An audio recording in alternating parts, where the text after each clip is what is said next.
This is a recording of a talk of James Swartz on the Bhagavad Gita at Yoga-Vidya Bad Meinberg near Hanover in Germany. Treat today.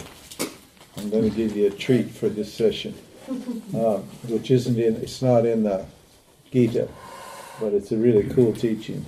It's one of the premier teachings of Vedanta. So you got Ishwara 2 is what? Paramatma, or pure awareness, plus Maya. So that's the creator. Then the Maya has three energies. In other words, when you create matter, Ishwara 2, it creates matter. It is matter. Matter and energy. Matter and energy, the scientists will tell you, is one. So this matter takes the form of three energies: Sattva, Rajas, and Tamas. In the first stage, there's just pure matter. It's reflective awareness.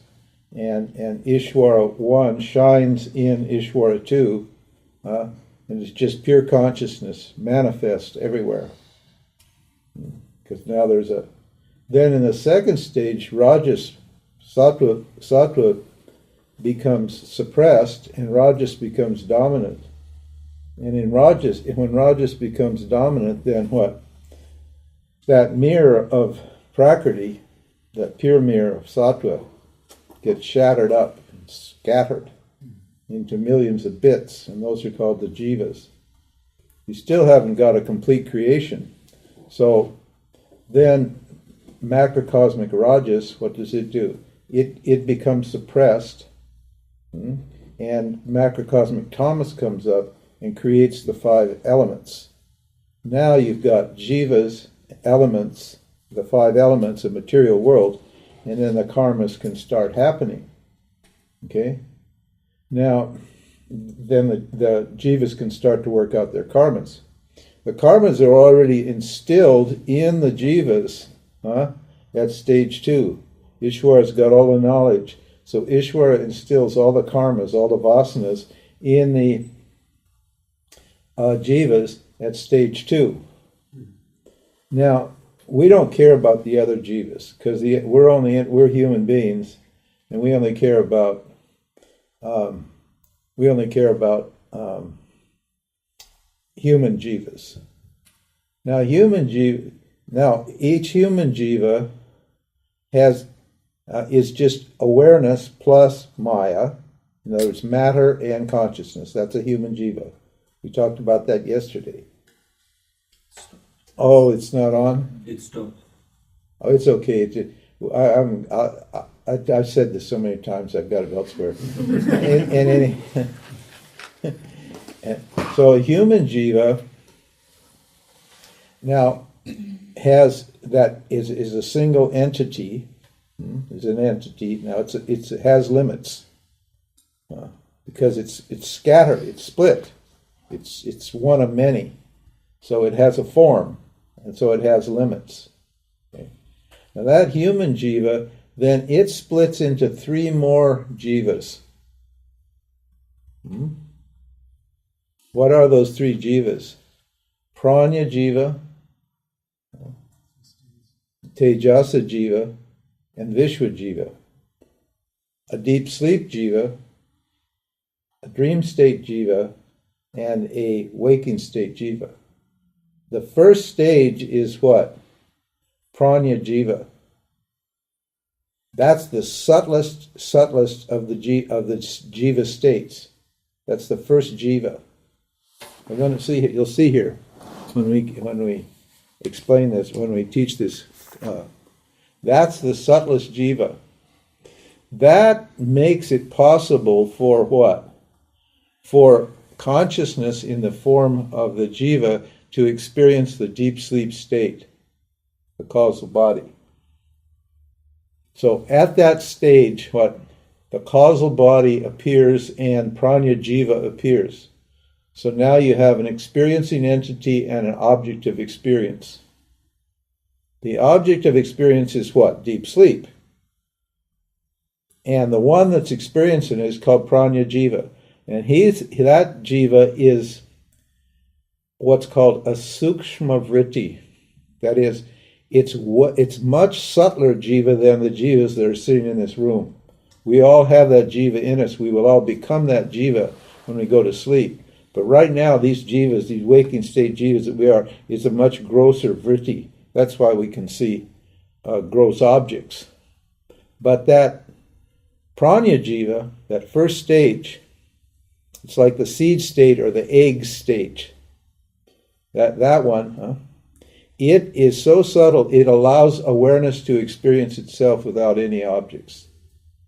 And so that jiva is called pranya, and pranya means almost enlightened. Why? Because he's the closest to the self. And what does he experience? Limitlessness, which is the self. There's no limits when you're sleeping, and bliss. Because the self's nature, the self reflecting in that causal body is called the bliss sheath. So when that jiva is in the bliss sheath, it is experiencing bliss and limitless. The only thing that's missing, of course, is what? The knowledge. Because the intellect isn't there to know what it's experiencing. To draw the conclusion that I'm experiencing myself. Now, in the waking state jiva, you're experiencing the self all the time, but your intellect is gross and extroverted, so you're not in touch with your experience of yourself. So then you try to experience yourself as an object. Now, in the second state, the jiva is what? It's called tejasa jiva. There, it's a little grosser. It's not as gross as the waking state jiva and not as subtle as the pranya jiva, the deep sleep jiva. And there, what does it experience? It experiences the vasanas as they're sprouting in the subtle body. Well, I'm going to explain that now. It's funny you should ask this question because it leads right into what we're talking. But that's Ishwara setting it all up. And so that's your dream state. Okay? So that's the next stage of jiva. And then the third state of jiva is called the waking state jiva. That's this gross person that I am, that's wandering around here in these objects with all these desires and fears and so forth and so on. Now, so those are fun. Every individual, every eternal jiva has three sub-jivas, and then the three sub-jivas have infinite number of what? Individual jivas, people. In the waking state, the Vishwa jiva spreads out and becomes infinite number of different kinds of jivas. Basically astrology and enneagram and all those start to classify or categorize the various types of jivas, right? Of waking state jivas. So, in other words, the jiva that starts out is what? Is one, and it becomes multiple. It splits out into infinite numbers of jivas. So, it's beautiful science. Well, anyway, let's get this turned on. You'll see more of it. We'll continue with that discussion in a minute. You're right, I should have turned it on, but I didn't want to back up and start over again. Anyway, it's explained elsewhere on other videos.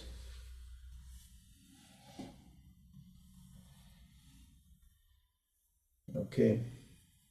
Sadashiva Samarambam Shankaracharya Madhyamam Asmadacharya Paryantam Vande Guru Paramparam Ishwaro Guratmeti Murti Veda Vibhagine Vyomavad Vyapta Dehaya Dakshinamurtaye Namaha Sarva Vedanta Siddhanta Gocharam Tamagocharam Govindam Paramanandam Sadgurum Pranatosmiham Om.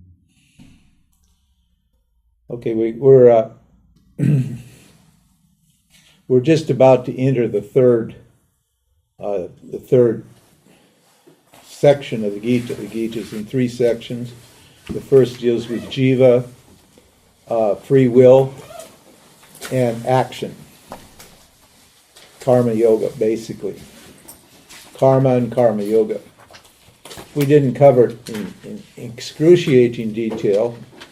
You can spend a good week or two on simply the topic of karma, but we gave you a basic outline.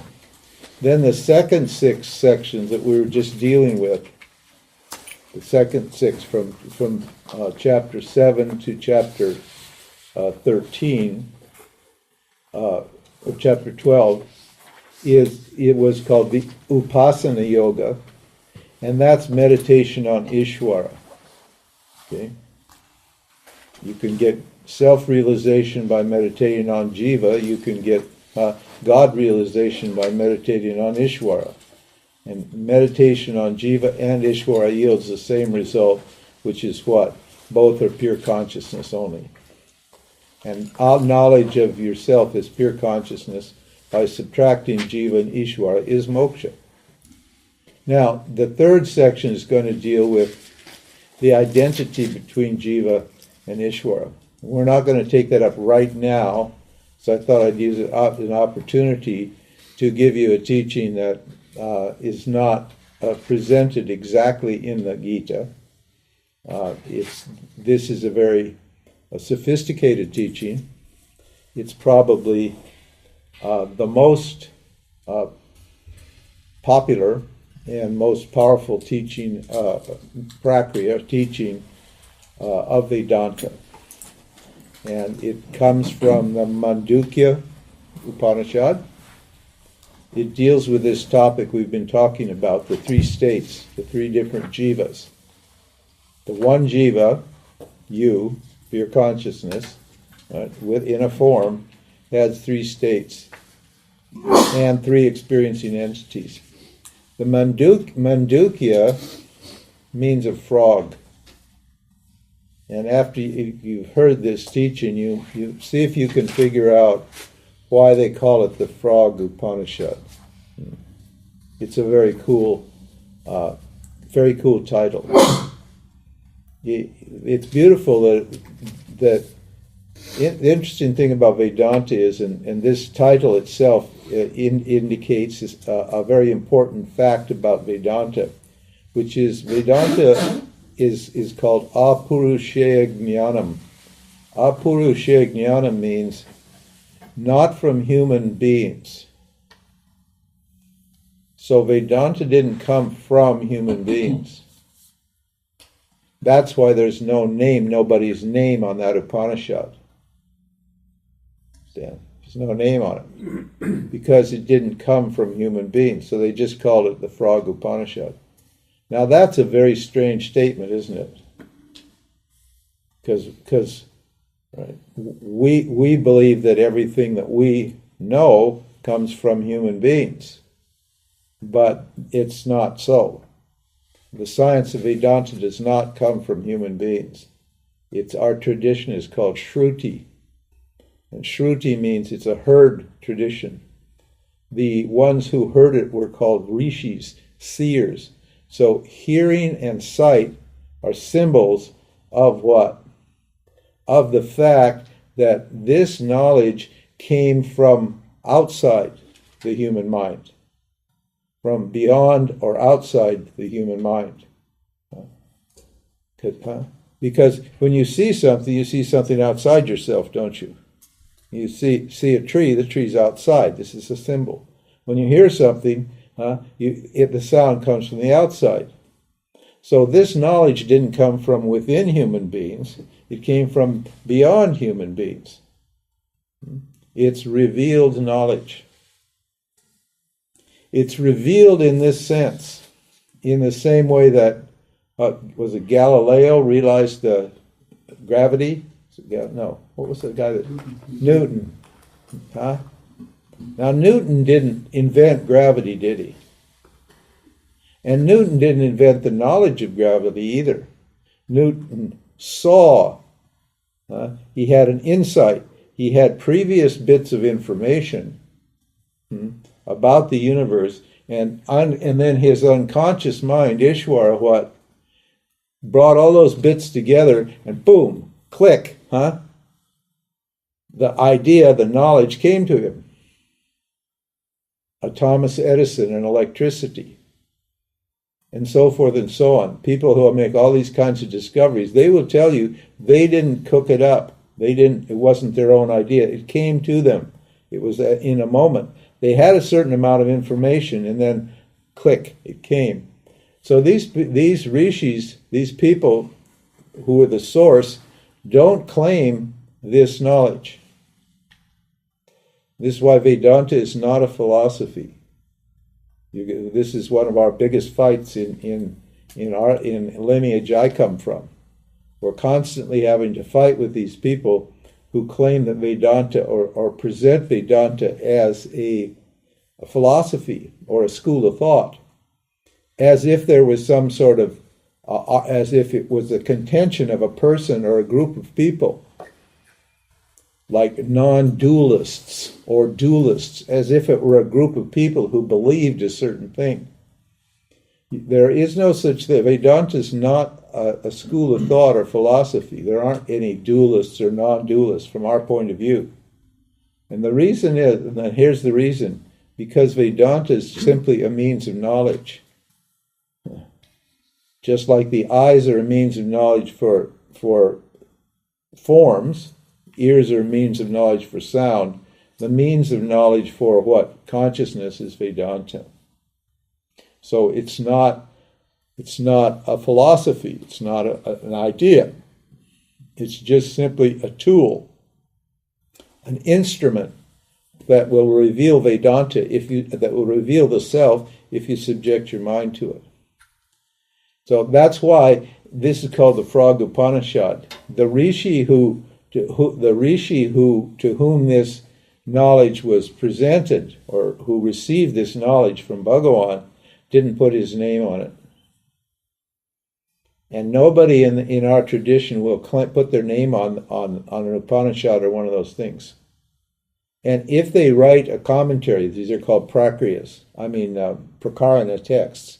If they write a commentary on the prakarana texts, they will make it very clear that all of the ideas came from the Upanishads, that they don't belong to the person themselves. And for that reason, I tell you, this is not my teaching. People often say, I really like your teaching, sir. And I tell them right away, no, it's not my teaching. It has nothing to do with me at all. It was given to me, so I can't in any way claim this teaching to be mine. It was given to me from the outside, from my guru, who got it from his guru, right on back to the first guru, right, which was what? Ishwara. So that's why it's called the Frog Upanishad. Now, the Frog Upanishad, Mandukya means frog.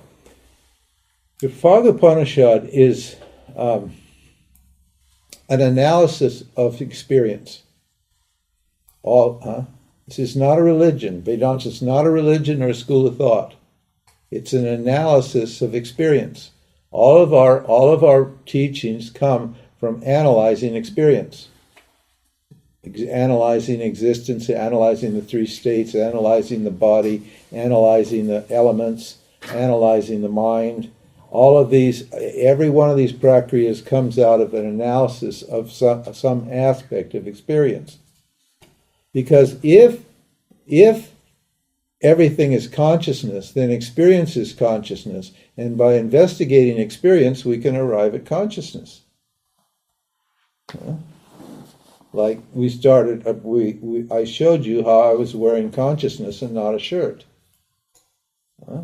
How did we do that? How did we get from this shirt to consciousness? Well, we applied a certain methodology. We applied a certain methodology. Everybody agreed as we went through the steps of the teaching. Everybody agreed, yes, yes, yes, yes, yes. And at the end, you had to say, well, yes, he is wearing consciousness. He's not wearing a shirt. Even though it looks like he's wearing a shirt, he's actually wearing consciousness. Understand? This Vedanta reveals the unexamined logic of your own experience. This is in you already, but because you're so extroverted, so bothered with your feelings and your emotions and your life situation and your thoughts and all that sort of thing, you don't have time to investigate what you really know. So Vedanta teaches you how to make an investigation into what you really know and reveals the unexamined logic, the unexamined knowledge that's already in you. And it is just several simple methods that we arrive at the conclusion that everything is nothing but awareness, nothing but consciousness, and that I am that consciousness. Now, if you follow the logic here, it will really be impossible for you to identify yourself as the waking state entity, as the Vishwa Jiva. It will just be impossible. And that's one, and by implication, you're going to have to take what? Consciousness as your identity, if you understand this teaching. If you have faith, in other words, if you follow the logic, you don't even have to have faith in the teaching. All you have to do is follow the logic, because the logic is impeccable. And it's not a logic that you would ever have what? Cooked up on your own. That's why we know. Every time I work one of these prakriyas on people, I ask them, and everyone says they could not have figured that out themselves, including myself. I tried to figure it out. I couldn't figure it out. I was taught. I was taught, and that's how I figured it out. In other words, I didn't figure it out. All I did was have the sense to listen to my guru and follow the train of thought, right, over and over and over again until I learned it on my own. I could apply that knowledge to my own mind. So this teaching is an analysis of the three states of experience. All human beings, every human being, only has three states of experience. That's it. You're either awake, you're either dreaming, or you're asleep. That's it.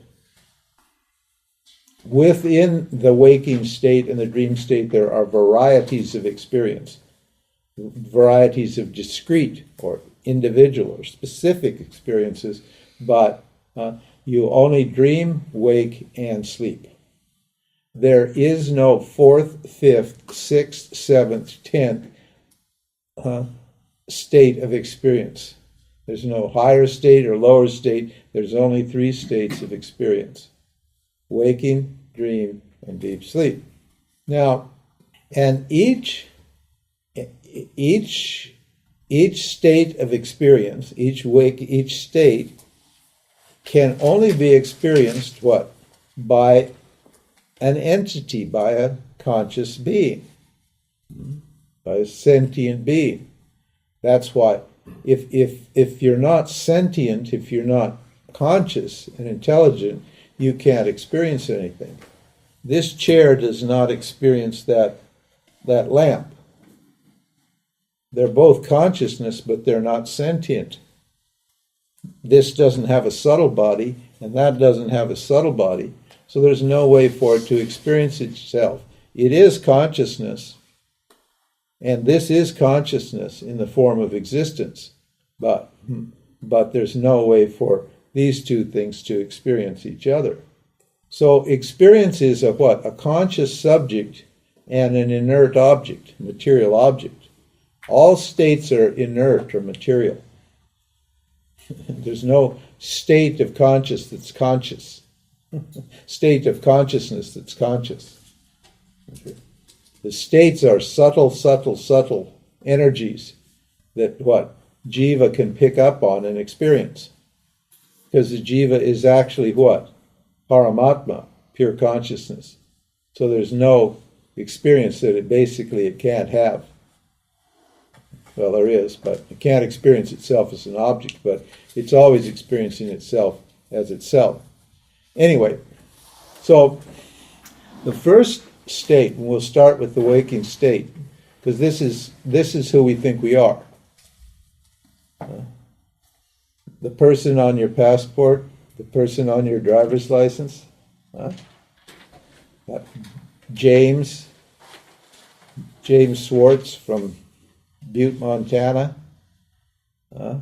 Vedanta-teacher, 5 feet 10 inches tall, 195 pounds, right, gray hair, right, guru type, walks around, does these things, taught Vedanta, That's the waking state entity. And that waking state entity is called Vishwa, or the waker. Waker, W-A-K-E-R. It's called Vishwa. And the Upanishad says that this Vishwa has 18 mouths. What? 18 mouths. Actually, I've only got 13 because it crowded my graphic. So I left off 5 of the mouths. But it's okay, because you'll get the idea anyway. What are those 18 mouths?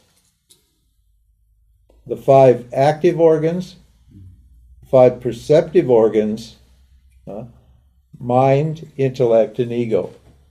Mind, intellect, and ego. 10 perceptive organs, 10 active organs, and 5 pranas. The prana maya kosha, prana, pana, vyana, samana, and udana. Now what does it mean when we say their mouths? They're consumers of experience. This jiva, this waking state jiva, is a big consumer. In fact, that's all it does, is eat. It eats smells, it consumes. It eats smells, sights, tastes, touches, feelings. Notice how craving you are for love and affection. Don't you crave love and affection and touch? Wouldn't you like somebody to hug you and love you and emotionally tell you wonderful things and be sweet? Why? That's because emotionally you're hungry. You're really hungry. Any hug or warm thing or nice words or even sex or any of those things, food, all those things make you feel what? Make you feel good because you're hungry. Most people can't get enough love. And they get a little bit of love and they just get so needy. They're just greedy for love. More, give me more. Intellectually, you guys have been here like what? This is the 5th day? And you're still awake and paying attention. That's surprising. Why? Because intellectually you're hungry. Your minds want to understand. You're knowledge seeking. This jiva is seeking knowledge. Give me more knowledge. I'm hungry. I'm getting worn out. Like I'm 6 hours a day cranking out the knowledge, and you guys are sucking up the knowledge, right? You're hungry.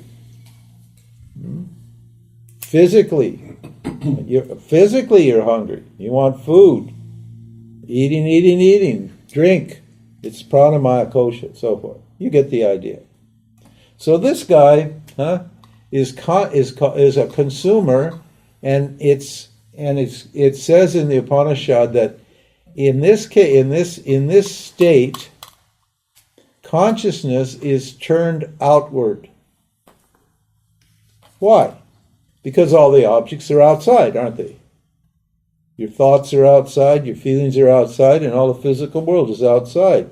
So consciousness is always in those objects trying to gather experience.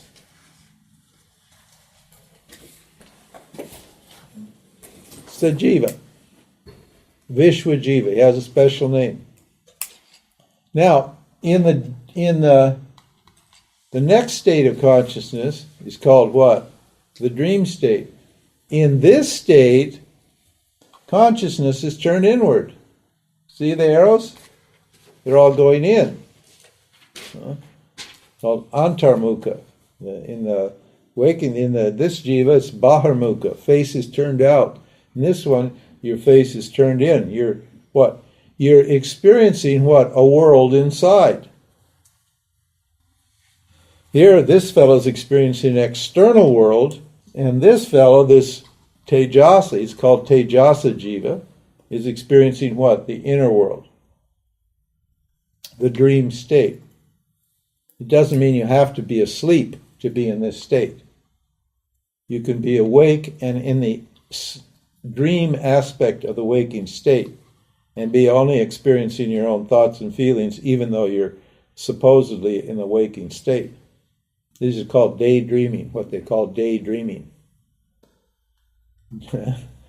You can be totally obsessed with a feeling or a thought inside yourself and not hear or see or smell or taste or touch what's going on around you at all.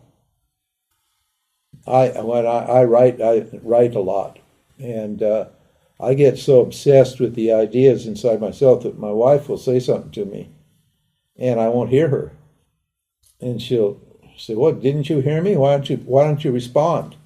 Well, I didn't actually hear, because I was so focused on what was going on inside, on the thoughts that Ishwara was generating in me. I was like so totally obsessed and absorbed in it that I'm completely in the inner world. That's called the dream state. Now, in this state, you have a whole world. Even when in the dream aspect of the deep sleep state, say when your body's asleep, but you're dreaming, you have a whole world there, don't you?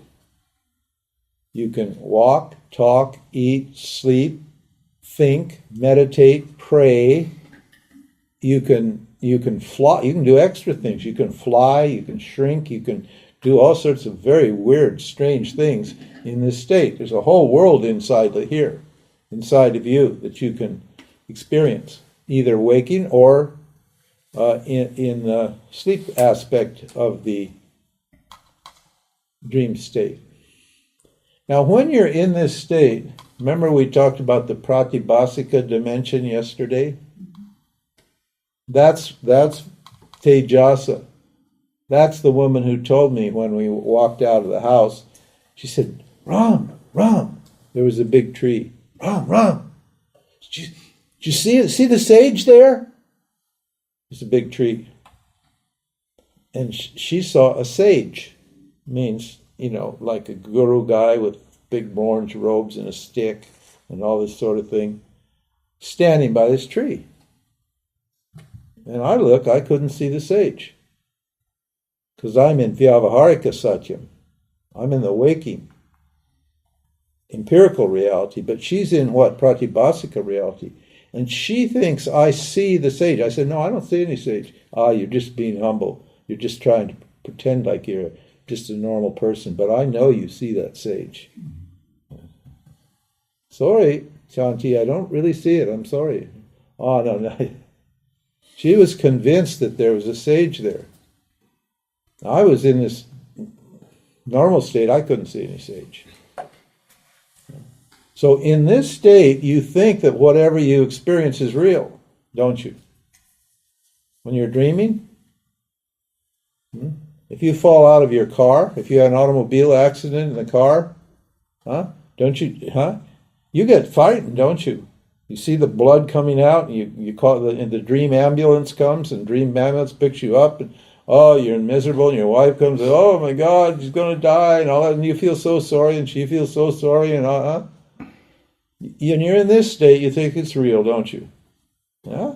And when you're in this state, you think it's real, don't you? Well, which one's the real one? Which is the real state? Neither one, right? You can't have two reals. There's not two reality, there's only one reality. Which one is the real one? No, neither one. It's only real when you're in it. When you wake up and you go back to this, to become this jiva, this entity here, when you wake up and become this one, you say this one wasn't real. Isn't that right? But it's only when you're over here that you say it wasn't real. When you're over here, you say, oh yeah, it's definitely real.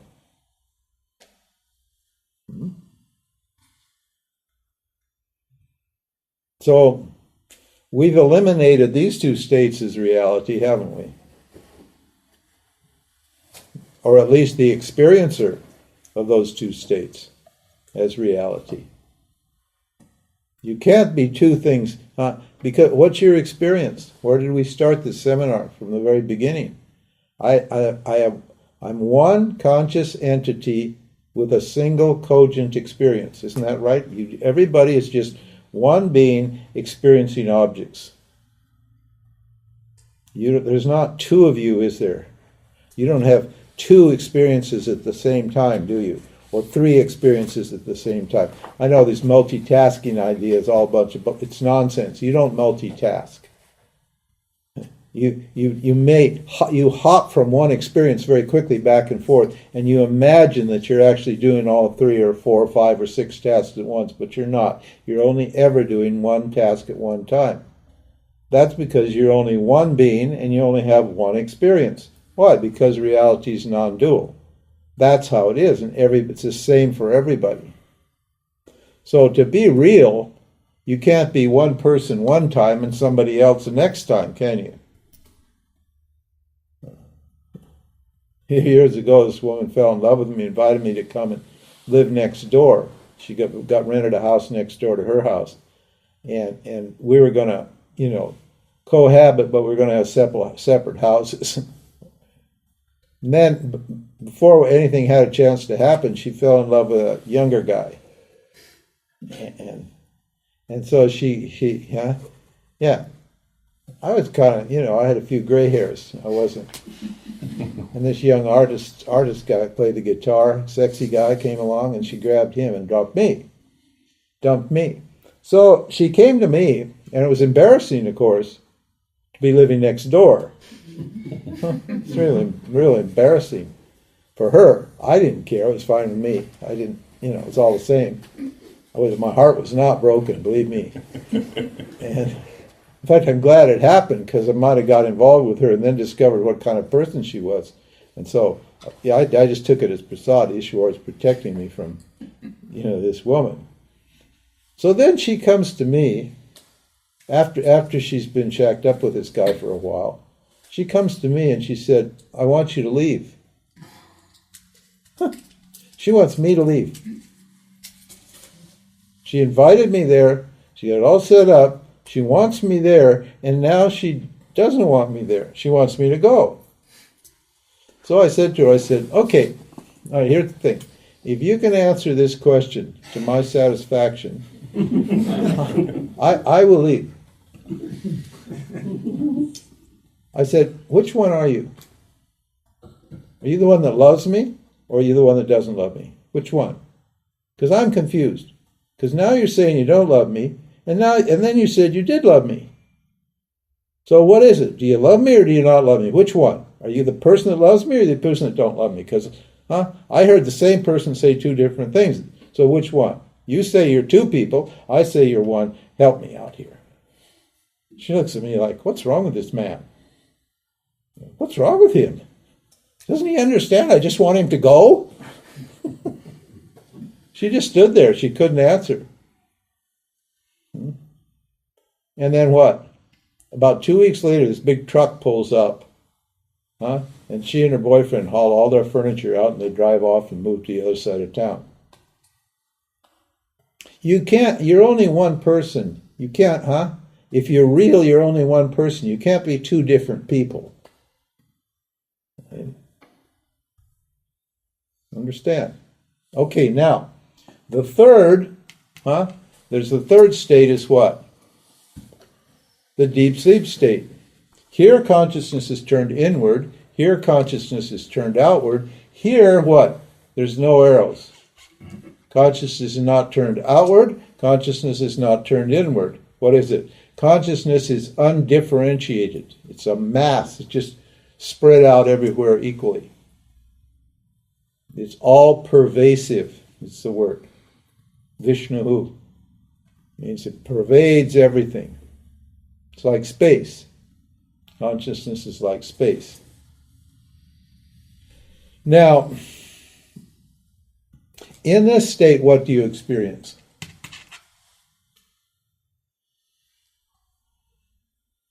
What do you experience? Huh? Anandam. Anandam, yeah. Bliss. Limitlessness. You feel limitless. You feel you're whole, you're complete, you're limitless. That's why it's blissful. That's why you like to go to sleep. Because there you're what? Experiencing the fullness and the wholeness of yourself. Huh? And you experience what? No limits. Freedom. You're free. Free of what? Free of any sense of limitation. So, well, you're basically, in this state, you're experientially enlightened, aren't you? There's no limits and you're free. And you're happy. How happy you are. If you get deprived of sleep for a short time, well, you feel cranky, you feel uncomfortable, don't you? Because you're not satisfied. You're not getting that joy, that pleasure, and that freedom from this sense of division and separation that's always bothering this waking state entity. That sense of separation and division wears you out, makes you tired. You have to sleep. If you don't sleep, you'll die, basically. Because the sense of duality and this tension between where you are and what you want, and where you are and what you fear, that tension will just what? Eventually kill you. So, Ishwara created, by God's grace, Ishwara created this third state in which you can go and what? And heal yourself. In other words, experience yourself as fullness, completeness, limitless freedom. That state. And the experiencer there is called Pranya Jiva. Those are the three jivas I talked about earlier. Vishwa Jiva, Tejasa Jiva, and Pranya Jiva. Okay? Now, how do you get to sleep? How does this jiva get to here? How does that happen? How do you do that? You don't do it. If you're trying to go to sleep, can you get to sleep? Why not? Because the thought, the desire, I want to sleep, what? Keeps you in the waking state. If you lie down in your bed and you try to go to sleep, you can't get to sleep. How do you get to sleep? You let go of whatever thoughts are there, right? You release all your thoughts, and then what happens? Then what happens to the waker? Disappears. Right? Disappears. Does the waker end up here? No, because if the waker went up to here, then the waker would know it was limitless bliss, wouldn't it? So the waker isn't going up to this state. This waker can't get to this state, can it? So how then do you get to experience this? This one can't experience this. This one disappears. Ishwara what? Dissolves the waker and what? Reconstitutes the waker as a sukshma vritti. It's so subtle it doesn't have a subtle body. It's a causal waker. It doesn't have a subtle body, so it has no intellect in this state. When this waker dissolves, your mind dissolves also. Your thoughts, your mind dissolves. And Ishwara reconstitutes this jiva in the form of pranya jiva. Now, how does this one get to dream?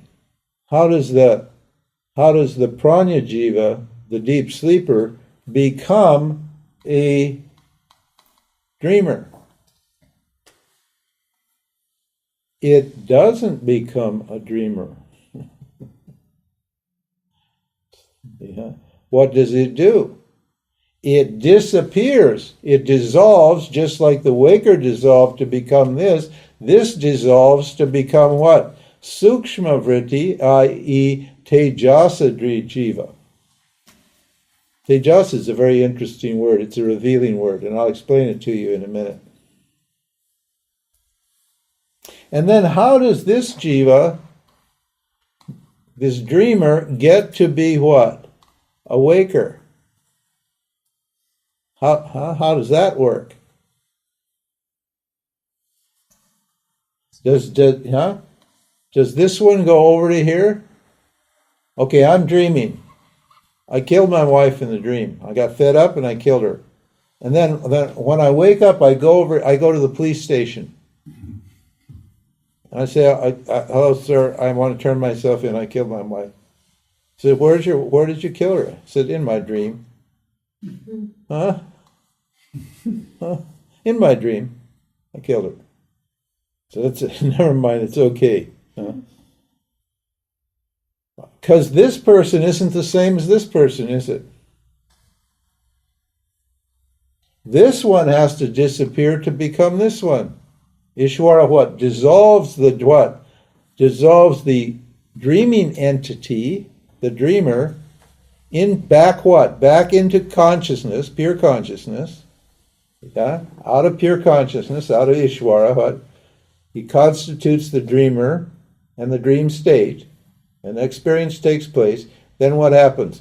Then the dreamer dissolves back into pure consciousness, and then Ishwara generates what? Waking state. And what? And the waking entity, the experiencing entity. And then what? To go to sleep, what happens? Ishwara dissolves this jiva back into pure consciousness and generates what? The deep sleeper in the deep sleep state. Yes, Thomas. What about the memories of the dreams? They do not seem completely to dissolve. They remain in the waking state. The memories of the dreams. Yeah, there's a bleed back. There's because the subtle body is active in both. There's sometimes a memory of those. That's true. But actually, what the intellect is here in this state. You can think and feel and so forth in this state, can't you? You have your intellect in here. So you're actually aware in this state of what? Of the inner world. Just like you're aware of the outer world here you're aware of the inner world. So you have a memory there, actually. And if you don't have a memory, then what? Consciousness knows. So you're fine, either way. Now, when you're experiencing something here, what are you experiencing? Where's this world coming from? Where's the inner world coming from? Causal body? Yeah. Your vasanas. Your vasanas. You're just experiencing your vasanas. You're experiencing the same vasanas that you experience here, but there's no physical body attached to the experience, so what? The sense organs, the sense instruments, the sense organs are present in both states, but the sense instruments are not present in both states. So what? When the sense instruments are present, what? The sense instruments structure your vasanas in a certain way so that things are more solid and secure and sensible so you can act out your karma. But you can't act out your karma here. You can just observe the play of karma here, but you can't act anything out. Why? Because everything's unpredictable. Things are changing so rapidly. The duration of objects is just microseconds, that there's no way for you to work out any karma here. Yes, sir. And the sense of personal doership isn't present there. Oh yeah, you can feel you're doing. You can think that you killed your wife, or you're driving a car. But the idea that I can decide what I'm going to do is not so present. You can decide in a dream. You can observe your dream ego deciding. You can have doubts in that state. I had a dream last night, and I forget what it was exactly, but I remember having a doubt about what I should do in that state. Everything's working here. It's just the consciousness is turned in, and you don't have a physical body. The physical body. This world is actually a dream state, and it's very weird. It's extremely weird, but it doesn't look weird. It looks very logical and sensible. Everything's structured a certain way. Why is that? Because the physical instruments structure the mind so that the jiva can work out its karma.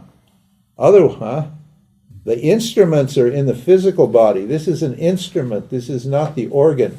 This is an instrument. It's not the organ. The organ's in the subtle body. So the instruments are not here because you're asleep. In this one, you're awake, and the instruments are functioning. And it's when the vasanas function through the organs and the instruments, then we get this experience.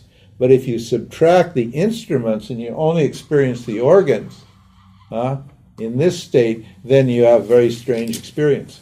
Things move very, very quickly. All sorts of things happen, in a completely different, often in different sequences and in different dimensions, and all sorts of, you can fly, you can do all kinds of things here in this state. Anyway, that's beside the point. Now here's the question. Which one of these are you? So in every state you're a different entity and you have a different experience. Which one are you? None. Yeah, none.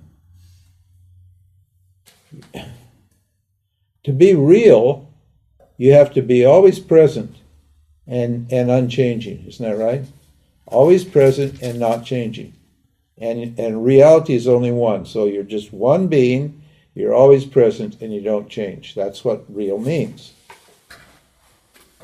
So then who am I? I can't be this person I think I am, can I? How can you be that person?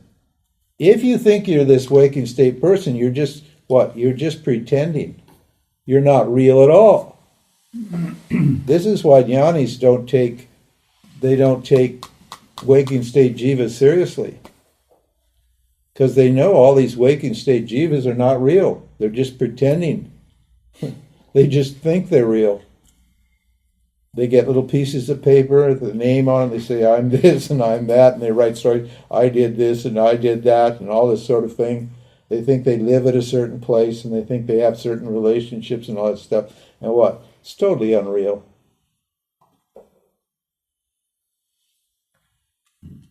As soon as they go to sleep, what happens? That person's gone. But are you gone? Are you gone? Huh? When that person goes to sleep, do you go? Do you disappear? No, you don't.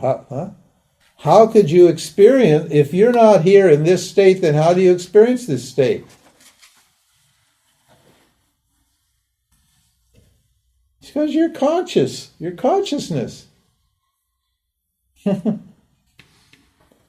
In all three states, what? Consciousness is operating. Is there a lack of consciousness here?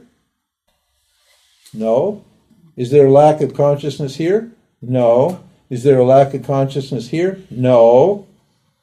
That's how you can experience all three of those states. Why? Because you're not any one of those states. You're consciousness. And you're not limited by what? Any one of those states. Those states and those jivas appear in you and what? But you don't appear in them. You're always what? Free of them. So what conclusion can you draw about yourself? I'm limitless, non-experiencing, witness consciousness. That's the only solution, that's the only identity that you can come up with if you're rational. If you cling to this belief that you're this person, you're wrong. And you're going to suffer.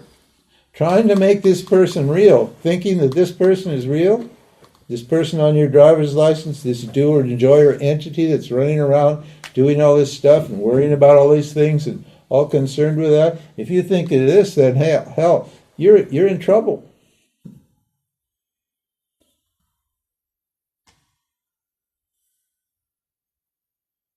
There's no other. Yeah, you have to own your identity here. How can you own this as your identity, or this is your identity, or this is your identity once you know this? How can you do that? You have to be willfully ignorant. You have to agree to be ignorant with yourself.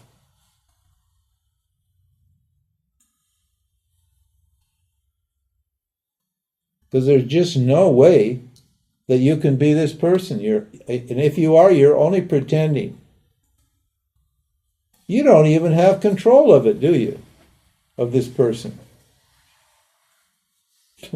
Who is it that's creating this person and this state? Who's doing that? Who is it that's destroying this person and state every day? What? 3 times a day, huh? Or what? Twice a day at least. This person is what? Appearing and disappearing. Ishwara. You're not changing. You're not changing. Awareness isn't changing.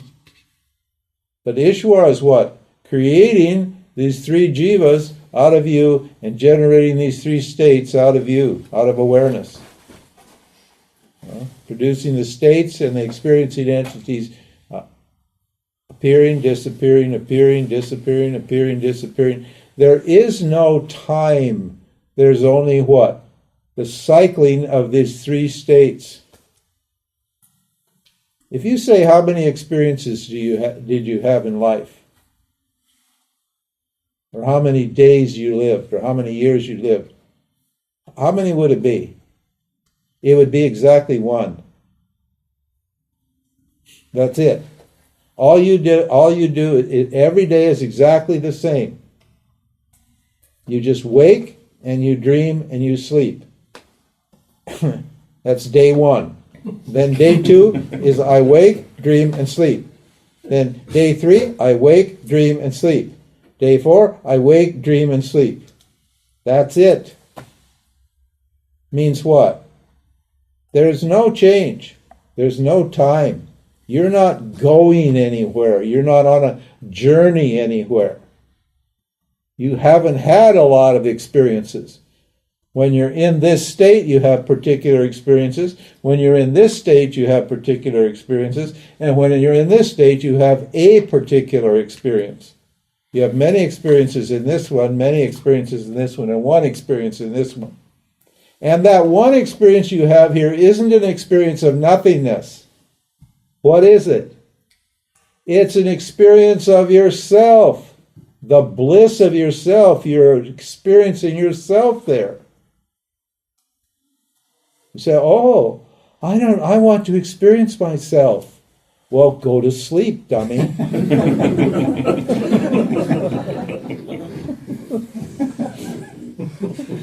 You're experiencing yourself here, but you can't see it. You're experiencing yourself here, but you can't see it. At least here you get to experience yourself. Because you don't stop experiencing, do you? The absence of objects is not the absence of the self. The self, you are always present. You're unborn and you don't die. You don't change. So when there's no objects, you're not experiencing nothingness. What are you experiencing? Yourself.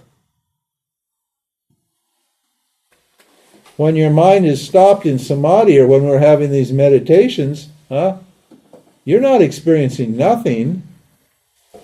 This is why it's so nice and peaceful when you listen to Vedanta and you hear these teachings, and the teaching is it stops your mind for a minute. What happens when your mind is stopped and you don't have any questions? I'm asking you guys for questions and nobody ever has any questions. Now why is that? Because your mind is stopped and you're enjoying yourself and you can't think of a question. That's why. It's only later when your mind gets going that you think of questions. But when you hear the teaching and your mind gets stopped, you're just experiencing the bliss, the peace of your own nature. And what's to ask? So you're always experiencing yourself in this state. In all states, you're always experiencing yourself. In fact, you're only ever experiencing yourself irrespective of the state. This is why we keep pointing out over and over and over again in these teachings, you can't experience the self as an object. You're always experiencing the self as the ever-experienced subject. So who am I? Limitless, non-dual, ever-present, actionless, unborn, unconcerned awareness. Unconcerned means what? It doesn't matter what state I'm in. Who cares? What state is appearing in me? Who cares? What guna is playing out? Who cares? What's the difference? It doesn't affect me. I'm a non-experiencing witness. Non-experiencing means what? Nothing that happens changes me. No experience rubs off on me. If you're this waking state, subtle body, jiva entity, then every experience changes you, isn't it? If you feel like you're growing old, or you're suffering, it means you're just identified with the waking state experiencer. Because that waking state experiencer is constantly being changed by what? By experience. And when you identify with that, you think you're growing old and all that sort of thing, and you're suffering and this and that, and you feel you're going to die and all that sort of thing. Because what? Life is wearing you down. It's grinding you down slowly, slowly, slowly. You're getting duller and duller and duller and heavier, and then one day the equipment doesn't work, and boom. And you say, they say, oh, he died. But what about you? Awareness? No way. Nothing that happens affects you. When the waking state comes, you're aware and conscious. When the dream state comes, you're aware and conscious. When the deep sleep comes, you're aware and conscious. And those states don't leave any traces, any vasanas in you at all. Yes, Ehud. I have a question. It seems that everyone, this might be a stupid question, but I'll ask anyway. That's good. I mean, all questions are stupid, and we like them. It seems that everyone has a preference for the waking state. Yeah. No one ever came to me and said, oh, this is just a dream. I'll go to the dream state. That's real. Yeah. So why do we... Does everybody seem to prefer that one and feel that it's the real thing? No, because for two reasons. One is because the deep sleep state, even though it's boring, you can't. Even though it's relief from this state, it's boring. When you're happy for a while, you get bored with being happy. It's really weird, but it's true. And plus, you can't stay in this state forever, can you? You can only... Now, tamasic people, really tamasic people, like depressed people, you'll see they sleep all the time. They don't have a predilection for the waking state because they can't manage it. It's too rajasic for them. It's too many demands on them. So they want to get out of it. So they like live in dark little rooms and pull their curtains and don't, and eat tamasic food and just sit there inside and try to sleep their lives away because they don't really have a predilection for this. They have a predilection for the sleep state. And this one is so fleeting, you can't really live in it. And the beauty of this one is what we say. I said this yesterday or the day before. The reason people have a predilection for this is why it's always novel. It's interesting. It's colorful, and it's multifaceted and complex. And only bored people who don't know who they are fascinated by this. If you're fascinated, if you're bored, then you're fascinated with life. Because you need some excitement. You want something to happen. For God's sakes, operating on my vasanas every day is dead boring. We just become like little robots here. Our vasanas, your vasanas get entrenched and all you do is eat and sleep and go to your work and, and fight with your wife or kids and it just goes on and on and on and on. You want some excitement.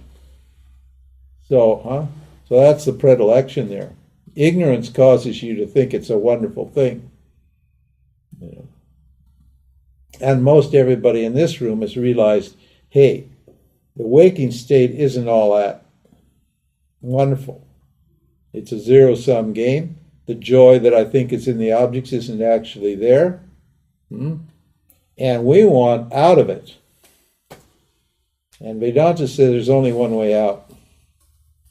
Is to what? Claim your identity as awareness. There's no way out in the dream. If you're in the dream, doing dream actions, you will not get out unless what? That dream action is inquiry, guided by Scripture. That's the only way out. You've got to start inquiring into who you are. And then if you have a lot of people are inquiring who they are, but they don't have a proper Scripture. And they don't have a teacher. Or if they have a proper Scripture, they read the Scripture and think they can figure it out from within the dream, and you can't. Because your ignorance of yourself will cause you to misunderstand the words of the Scripture. You may get very far with reading these texts and so forth and so on, but you'll never get moksha that way. Because that little bit of ignorance will cause you to misunderstand the teaching. So the only way is what? To have proper Scripture and be taught. Like this. Now, is there anybody here who would have thought up that analysis? No. I didn't think it up. I don't think I'm brilliant because I'm teaching it. I was just as dumb as everybody else. When I heard it, I thought, Jesus Christ, that's amazing. That's incredible. And I just learned it. It didn't take long to learn it, because it's so brilliant. And what does it do? It negates my identity as a waker and a deep sleeper and a dreamer, doesn't it? Those identities can be negated. But can you negate what? Yourself? Can you negate consciousness? The truth is what cannot be negated. Knowledge is what cannot be negated or dismissed. You can dismiss the waker, you can dismiss the dreamer, you can dismiss the deep sleeper, but you can't dismiss yourself, consciousness, can you? It is impossible to get rid of yourself. So once you understand that, then all that's left is what? Is to claim your identity as what? As awareness, as consciousness. And that's, we said yesterday, that's a gradual process. Shifting your identity from what? From the waker to the awareness, that's a gradual process. It takes time. So for that we need what? Upasana, and we need what? We need Shravana, Manana, and Nididhyasana. We need to listen, we need to reflect, and we need to keep doing the work over and over and over again until your identity shifts from the waker to the self. It takes time, because I've been thinking I'm a waker all along, haven't I? Ever since I was born, I've treated myself as this body-mind entity in this waking state. Everything I believe about myself relates to what? To this body-mind waking state entity. It's an honest mistake. It isn't like you consciously decide to do that. It's just that we're all born ignorant. We're all born with this belief that we're this waking state entity, and it's a hardwired ignorance. It's hard, and you have to work hard to what? Undo that thinking. It's just a thought that I'm this person. And now you have the logic to back you up, and if you could contemplate on this, it will be much easier for you to shift your identity to awareness. But when this person says I'm awareness, he feels like a fraud, right? You feel like a fake. You feel dishonest. You feel embarrassed. No? Don't trust that feeling. That feeling is born out of ignorance. That feeling, you should not trust that feeling. We're all fakes if we think we're this. The only thing about jnanis is they know they're fakes. We know we're fakes, and we don't mind being fraudulent. So we act like human beings. That's all. We just pretend we're humans. I know how to act like a human because I was a human for a long time. So I learned all the tricks. I learned how to pretend to be what? This waking state entity, that's all.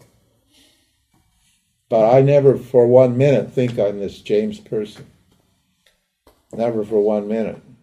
I always see James as an object. I like James.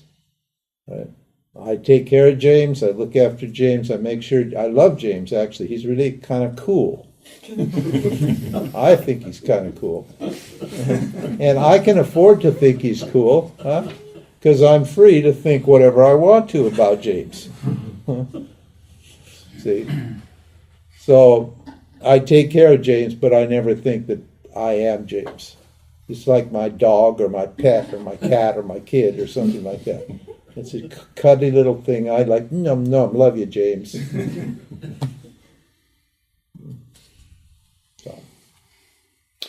Yes, a guy.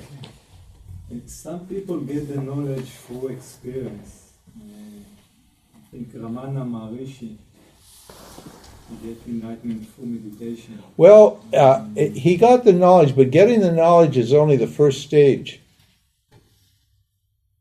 Getting enlightened is only the first stage. He went from indirect knowledge to direct knowledge right away, but there's 2 more stages after that, and that's why he went to the cave, because he did yasana in the cave. He shifted the identity. He said he knew he was that, but then what? He just took care of all his vasanas and stuff for all those years in the cave. And then he got tripti. Tripti means what? Perfect satisfaction. Now, if he'd gotten perfect satisfaction at the time at which he had that vision, of why would he go to the cave particularly? Why doesn't he go home and eat his mom's idlis and play cricket with the other Brahmin boys and enjoy himself? Why would he go and sit in a cave and get bitten by bugs and ants and sit in samadhi and do all these weird things? There was he would have died. He was just sitting there in samadhi in that Patalalingam where they made a shrine out of that now. He was I was all infected. He had septicemia because the ants and bugs and some, I don't know, maybe mice or whatever were biting him. Why would anybody do that was in their right mind? Well, he was doing his sadhana after his moksha because he realized there's some kind of work to do. Now, the Ramana people don't like that idea, many of them. Most of them. Why don't they? Why is it that they don't like that idea? Because they don't want to do any work. They want to just have it happen and then walk off and enjoy. They don't want to do any sadhana. So they want to believe that that was the end of it. And even if it was the end of it for Ramana and he got tripti, in other words, he was totally satisfied with himself and with life, immediately he's one of a billion. So for any normal human being, I think Ramana was a normal human being, frankly. The word Ramana for me means the self, and I think that's what the word Ramana meant for him. I don't think he was special in that sense. I mean, just because you realize at 17 or you realize at 70, what's the difference? It's a difference. So, you got to do the work. That's why we have a stage after self-realization. There's 2 stages, actually. First, you get the knowledge. You don't get the knowledge without listening. I said, you need to be taught, because you'll get the wrong idea. And then, once you hear the teaching, then if you're highly qualified, maybe Ramana was highly qualified. If he was highly qualified and he got the knowledge, then he doesn't have to do the next 2 stages. Maybe he was. Nobody really knows. Actually, nobody really knows. We just use him as an example. So if he's highly qualified, that's called an uttama adhikari, and you just hear the knowledge, then you don't have to do manana and nidhyasana, because you get to enjoy the fruit of your realization immediately. Some of those people like Adi Da and others, Andrew Cohen and all these people, they got the realization about what? They didn't do the next 2 stages. So their karma came back to bite them because they didn't work it out. They just stopped at that stage. They just thought, well, knowledge is enough. And it gave them a great inspiration and a lot of Shakti. So they attracted a bunch of people, but they never continued on with their sadhana. In fact, they didn't really have any sadhana. They just stumbled on awareness through Shaktipat or some other way. So there was no discipline there. They weren't trained and disciplined or purified before it happened. So then what? If you don't purify afterwards, definitely Ishwara will bring you down and ruin your life, change your karma for you. So the next stage is you hear it, and then if you have any doubts, and usually you do, like when you heard this teaching, I saw there were still doubts in people's foreheads.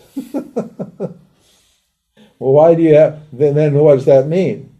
Because if you're qualified, you can just claim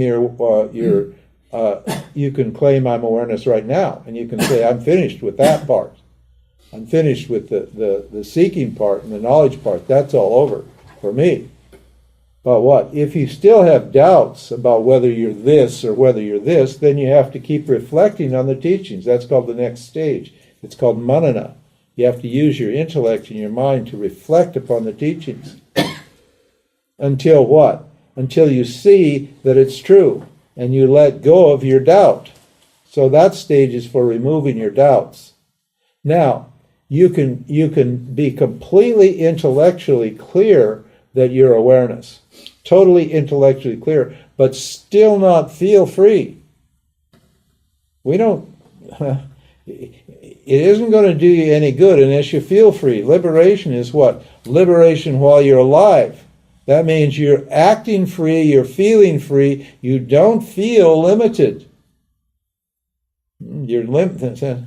So if you have the knowledge and you're completely convinced and doubt-free, that's still not what? Liberation. Liberation is for liberation from the feeling that you're what? Limited. And that means what? If you don't feel free, it means you've got unresolved, unconscious issues that need to be rooted out before you get the freedom. Because the freedom is called tripti, perfect satisfaction. You're totally satisfied. You're totally satisfied, one, with the world, and you're totally satisfied with yourself. The stage in between the knowledge and what? And total satisfaction is what? The doer drops. That's stage 6 of realization, of enlightenment. Stage 5 is direct knowledge. You got it, no doubt. Stage 6, what happens? Doership and enjoyership drops. And then what? Perfect satisfaction ensues after that. That's the last stage. So, Panchadasi, you'll see the book will be coming out soon. It's been with the editor now for the last 2 or 3 weeks. He said he's coming along well on it, so it will soon be there. And all that whole discussion about direct and indirect knowledge and doership and perfect satisfaction is all taken care of in Panchadasi. So you can read it then when it comes out, or you can get the Panchadasi video from India, which is again being edited now, and you can see there those stages. So you can check and see where you're at. Because Vedanta is just very systematically laid out every stage, and you can see just by understanding it, reading it, or listening to the video, where you're at, where you're stuck, and what you need to do. At every stage, if you find yourself at this stage, there's a practice for you. There's something you can do to move on to the next stage. So this is all laid out. It's all worked out. You don't have to. All you have to do is follow the teaching. That's it. And that may be rather difficult.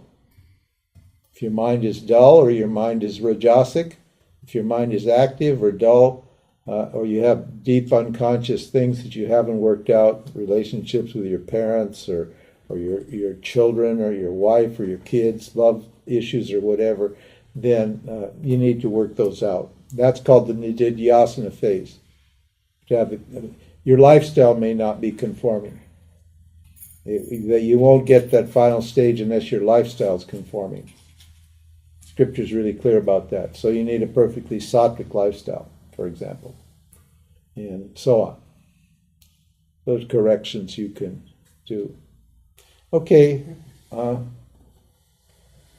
Sorry we ran over on the time. Take a break and we'll take a break and we'll come back with chapter 12. We have now here a donation box.